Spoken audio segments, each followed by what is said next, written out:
Howdy folks, today's Star Wars lore episode is on Boba Fett's weaponry.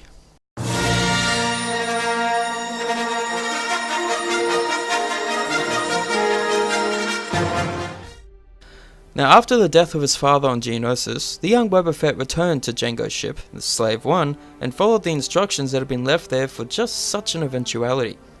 Now, as well as the vessel and a healthy supply of credits, Boba Fett had inherited a suit of Mandalorian armor, together with a jetpack. The uniform was in a red, grey and green livery as opposed to Jango's blue and chrome colours.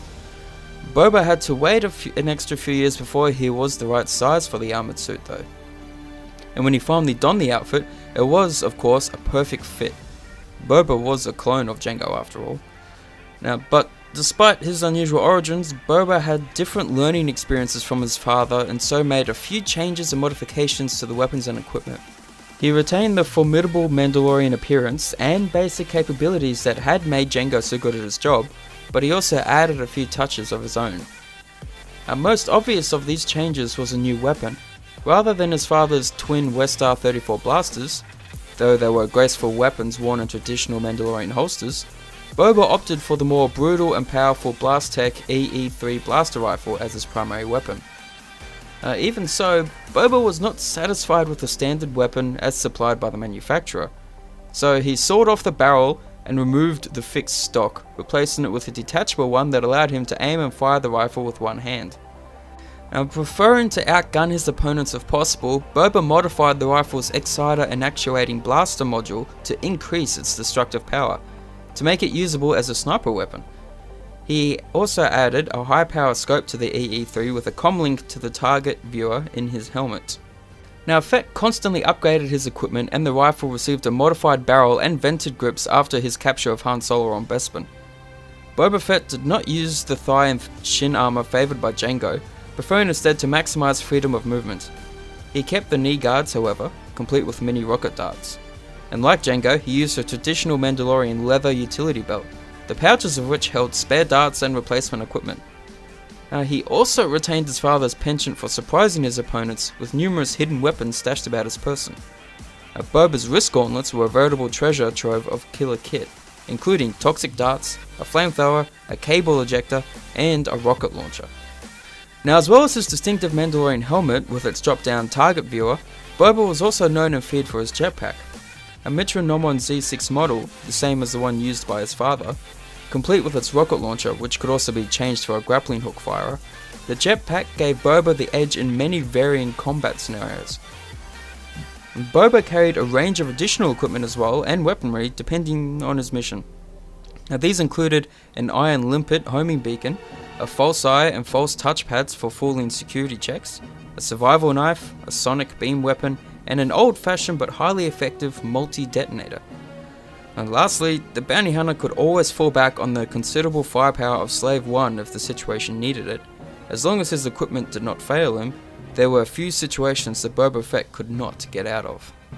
Now, whilst growing up, Boba was actually heavily influenced in his choice of weapons by his father, but also by the Duros bounty hunter Cad Bane, and as a result, Boba's gauntlets were subtly different to those of his father. One of the primary changes was that Boba Fett didn't have the extending blades mounted on his gauntlets, even though he had seen them used to great effect by Jango on Kamino, saving his father from a fall into the raging seas. The majority of the space in Fett's right gauntlet was taken up by the controls for his jetpack. Now, while he had mirrored controls usable through his helmet, those on his wrist acted as backup, and the main activation switch was on the gauntlet. However, this didn't mean the gauntlet was without weapons. The tips of 4 needle darts could regularly be clearly seen projecting from the uppermost part of the gauntlet, each one capable of bearing a different toxin according to Fett's needs on any given hunt.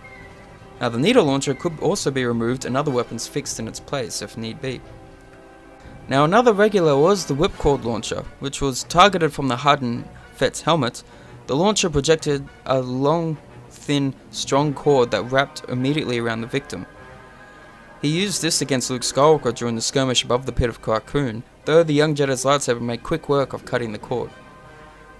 Boba Fett's left gauntlet was a marvel of expensive, deadly miniaturization to rival anything Cad Bane ever possessed. Based on the gauntlet inherited from his father, Boba added a few modifications of his own. Now, a permanent fixture, sometimes covered by an armor shield, was the Zerka Corporation ZX miniature flame projector, capable of creating a cone of intense flame some 5 meters long by 1 meter in diameter. Now, it drew fuel from Fett's jetpack, meaning that he could lay down the withering firestorm for about 3 minutes. And he uses this fire against his own ship, Slave 1, on one occasion as well. A homing beacon had been planted in his ship, and without time to hunt for it, Fett fired his incinerator into the lower hold where he knew the beacon was.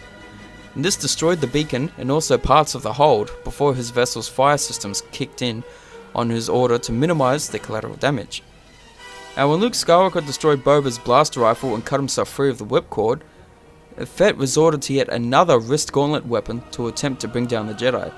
Now, mounted on top of the gauntlet was a dart blaster that fired a stream of glowing, highly energized projectiles, easily mistaken for a blaster bolt. Now, the darts did miss their target, so Fett switched weapons again. Mounted on the left gauntlet, side by side with a flame projector, was a DUR-24 wrist laser manufactured by Blastech Industries. It had a range of roughly 50 meters and was good for some 50 shots before its power was depleted. Now, unfortunately for Fett, however, Han Solo sent him flying into the Sarlacc before he could properly bring his backup blaster to bear. Now, the creature in the pit of Carkoon was to find out to its cost that Boba Fett actually made for a painfully unappetizing meal, as Boba used all his gadgets to slowly make his way out of the Sarlacc. Now, that is pretty much all of Boba Fett's weaponry. So if you like the video, be sure to drop a like, subscribe if you're new to keep up to date with all my latest videos, drop a comment or two as well, let me know what you thought of the video, and as always, I will talk to you all in the next one. Later.